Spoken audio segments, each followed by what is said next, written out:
Hello guys, good morning, Radhe Radhe. कैसे हैं आप सब? तो अभी हम जा रहे हैं कथा पंडाल में। आज तीसरे दिन की हमारी कथा शुरू होने वाली है। चलो आपको दिखाते हैं एक बार फिर से।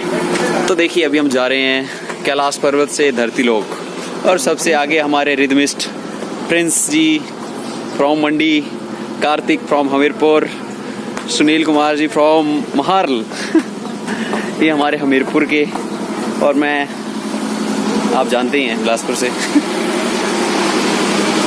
और हमारे नन्हे कलाकार, ये देखिए किस तरह से कलाकृतियाँ की है अपने चेहरे पे इन्होंने, इतनी खतरनाक कटिंग की है। और हम पहुंच चुके पंडाल में, और देखिए एक पंडित जी बच्चे के साथ खेलते हुए। तो ये देखिए हमारा पंडाल किस तरह से सजाया हुआ है, और हमारे ऋतिक जी और हमीरपुर से आए हुए हमारे यजमान जी। तैयारी चल रही है अभी कथा की, थोड़ी देर में कथा शुरू होने वाली है।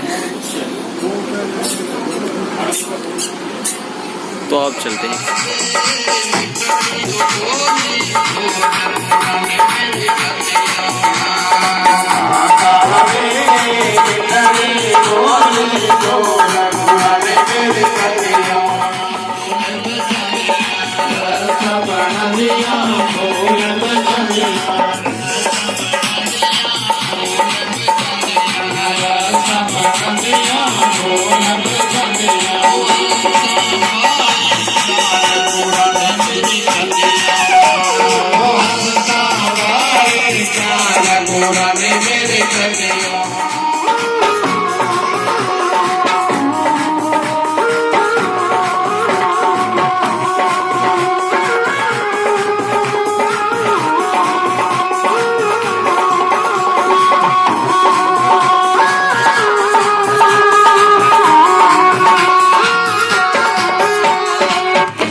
कलयुग तो आ चुका है, ब्राह्मण का दिमाग हो गया खराब।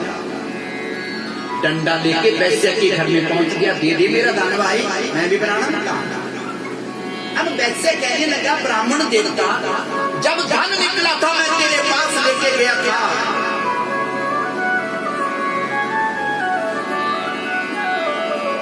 अब तो धन खर्च हो गया, अब कुछ नहीं बचा। अब दोनों में झगड़ा हो गया। बोलती है झगड़ा होता है, कला क्लेश होता है, वहाँ पे कलयुग का वास हो जाता है। मैं माता बहनों को भी बात समझाना चाहता हूँ, कभी कभी छोटे मोटे झगड़े तो घर में क्लेश होते हैं, लेकिन जिस घर में रोज क्लेश होता है, झगड़ा होता है, उस घर में कलयुग का वास हो जाता है। घर में कभी क्लेश मत रखना, क्लेश का जिराई घर अगर क्लेश का जिराई ना तुम्हें आपको दे लावण दाता आज मैं सारियां दुआएं देनियां आज नहीं छड़ी सकता। और ये शंकर भगवान घर में क्लेश गाय यही है ना कि सस्ते कम्मा बोले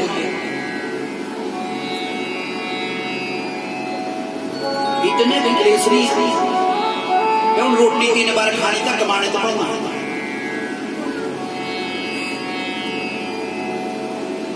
देखिए हमें रोज अपने जितना भोजन करते हो उतनी मेहनत करनी चाहिए, नहीं तो हम अन्न नहीं हम पाप खाते हैं। बोले शंकर भगवान बिना मेहनत के जब हम अन्न खाते हैं वो अन्न नहीं वो पाप है। अन्न वही है जिसको हम मेहनत से खाते हैं। बोलिए बांके बिहारी लाल की।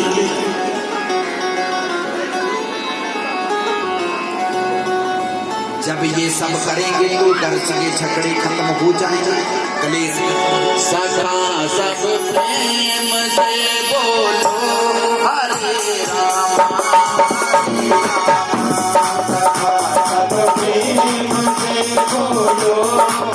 राम।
के बीच में भी झगड़ा हो गया, क्लेश हो गया और ये बात धर्मराज युधिष्ठिर तक पहुंच गई। धर्मराज युधिष्ठिर ने जान लिया। देवऋषि नारद ने कहा था 6 महीने के बाद कलयुग आ जाएगा, कलयुग का आगमन हो अब हमें जाना होगा, क्योंकि जहां पे कलयुग आ जाता है वहां से धर्म चला जाता है।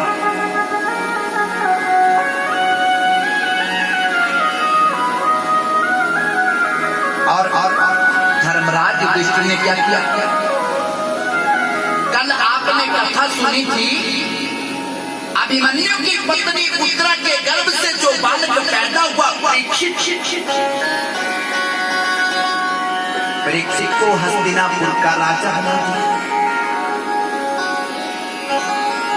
अर्जुन घर में नहीं गए, भगवान श्री कृष्ण को द्वारिका छोड़ने गए।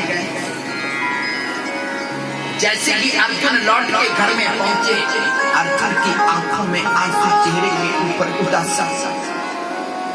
धर्मराज युधिष्ठिर ने अर्जुन को गले से लगाया, अर्जुन तुम्हारी आंखों में आंसू क्यों है? तुझे किसी ने बुरा भला कह दिया? अर्जुन कहने लगा मेरे भाई, ये सारी दुनिया मेरी दुश्मन बन जाए, मेरा कुछ नहीं बिगड़ेगा, लेकिन आज उस निर्दयी कन्हैया ने मुझे द्वारिका से निकाल दिया। मुझे कहने लगा तू मेरे साथ आया भी नहीं था, तू मेरे साथ जाएगा। धर्मराज युधिष्ठिर की आंखों में आंसू आ गए। अर्जुन कन्हैया ने बिल्कुल ठीक कहा,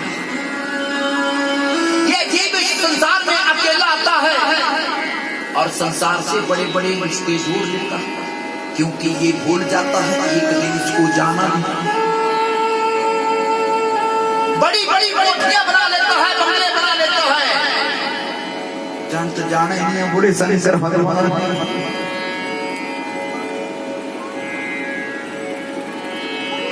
भगवान को दिया वचन भूल गया। माता के गर्भ में जब उल्टा लटका था, सर नीचे को पांव ऊपर की तरफ, भगवान से प्रार्थना की प्रभु जब इस नरक से बाहर निकलूंगा तो तेरा भजन करूंगा। लेकिन जैसे कि माता के गर्भ से बाहर आया, सब भूल गए, माया में फंस गए।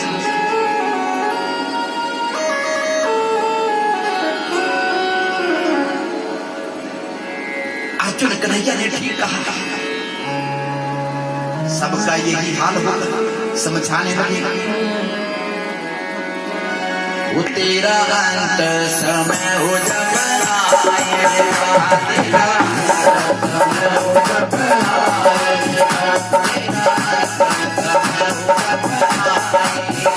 तेरा अंत समय हो जब आएगा, तेरा अंत समय हो जब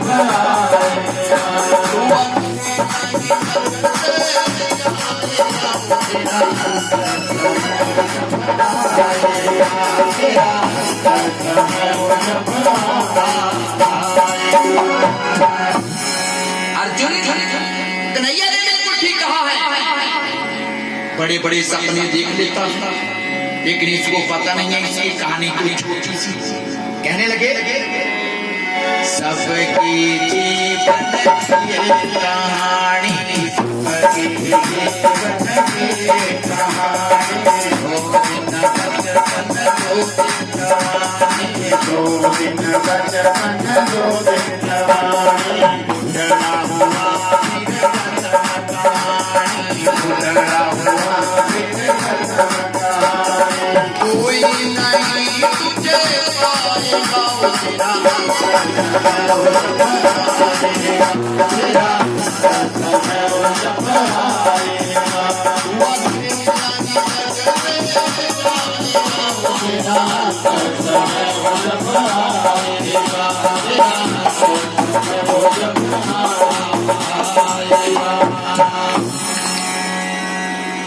दो दिन का बचपन खेल में चला गया, जवानी में तो ये जीव सब भूल जाता है, भगवान का भजन क्या करेगा।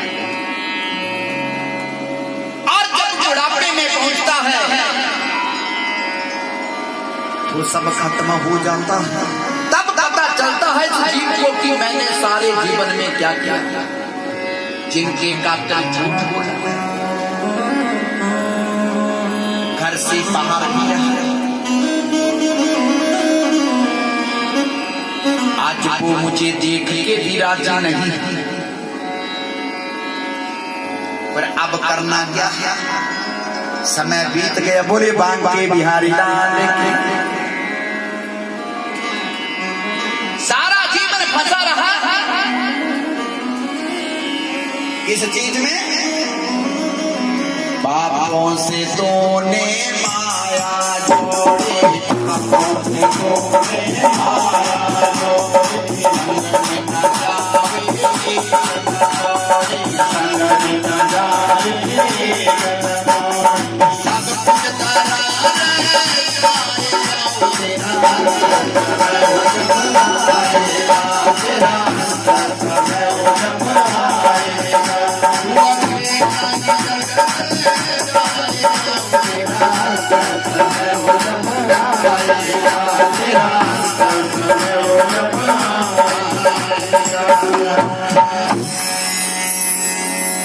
भगवान को दिया वचन भूल गया, माया इकट्ठी ढंग कर इकट्ठा करने में लग गया।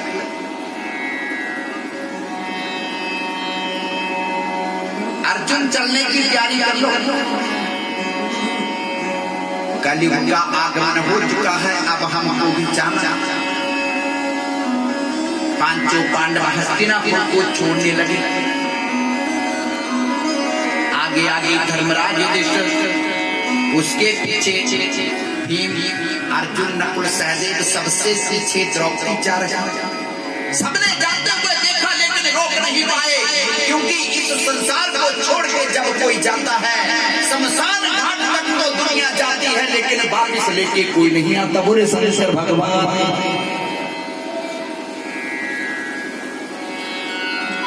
कितना भी प्रेम करते हो,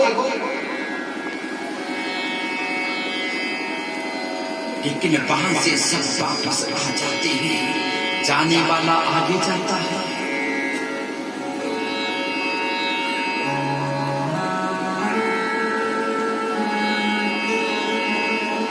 जब थोड़ी दूर चले गए, द्रौपदी का पतन होने लगा। द्रौपदी जमीन के ऊपर गिर गई, शरीर छूटने लगा।